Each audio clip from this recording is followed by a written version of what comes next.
Hi, this is Michelle Caskey from Homeschool-Your-Boys.com.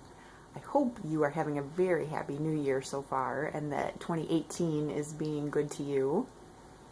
If you're like our family, you are just getting back to doing your homeschool lessons after a long Christmas break. And sometimes when we try to get back into a regular schedule after having a break, it can be a little bit jarring to our senses. But I have a tip that I think that you will appreciate that should help you to successfully transition back into either your old routine or even a new routine. And that is to be realistic about any changes that you're planning to make. This is the time of year when lots of us are coming up with goals for the year and resolutions and things that we really want to change, either for ourselves, for our homes, for our homeschools. And that is great. It's a good thing to do. But most of us have a very hard time actually following through with those goals and resolutions. And I think that the reason that is because we attempt to change too much too quickly. Rather than deciding that you want to change 20 different things about your behavior, look around and choose one thing that you think really needs to be changed and focus on that one change.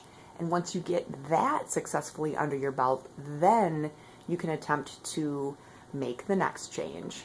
So, for instance, for me in 2018, this is a goal that I have more often than not lately, but I would love to lose some weight. So, what I could do if I wanted to lose weight very rapidly would be to try to change everything about what I'm doing. No more junk food, no more nighttime snacking, make sure every single meal is super healthy, exercise every single day,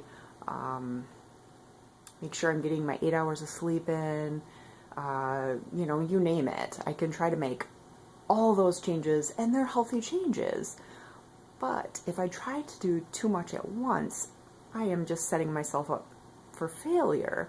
So rather than change everything at once, I am going to focus on trying to move around more and eliminating sugary snacks.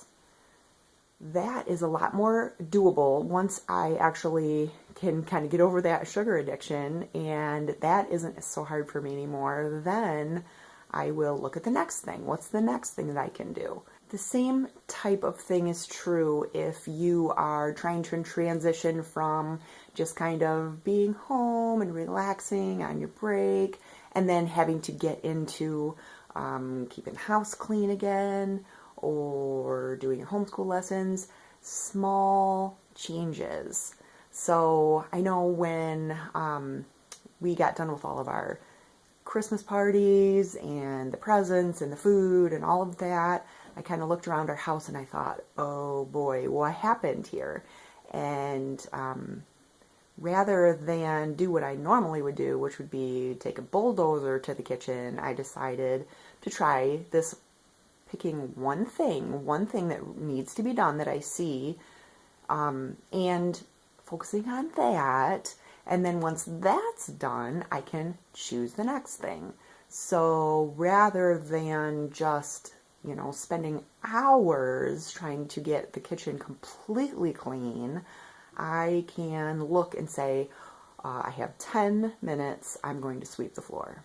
Or I have 15 minutes, I'm going to load the dishwasher. It's much easier as homeschoolers to get a 10 to 15 minute block of free time anyway than to have a 2 or 3 hour time frame when we can completely clean the house. So if we do something small, do something a little more realistic, we will see that those small little steps build and kind of snowball, and the next thing you know, our house will be clean. The one other tip with household chores, of course, is to make sure that we're getting our kids involved. If that one thing that we see that needs to be done in the house is to dust, our kids can handle dusting, or they can handle a vacuum, or unloading the dishwasher, or myriad of other things. Our kids are fully capable. We just need to train them and ask them to do it. So make sure we're getting those kids involved. Take small, measurable steps. And then the last thing I would say would be give yourself grace.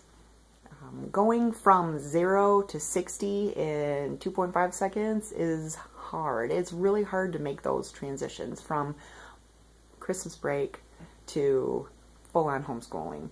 So give yourself grace. Maybe start things a little bit slow. Don't feel like you have to start out with every single subject. Give your kids some grace as well, and try to have fun with it. So I hope these tips have been helpful to you, and I hope that 2018 ends up being an amazing year for you and your family.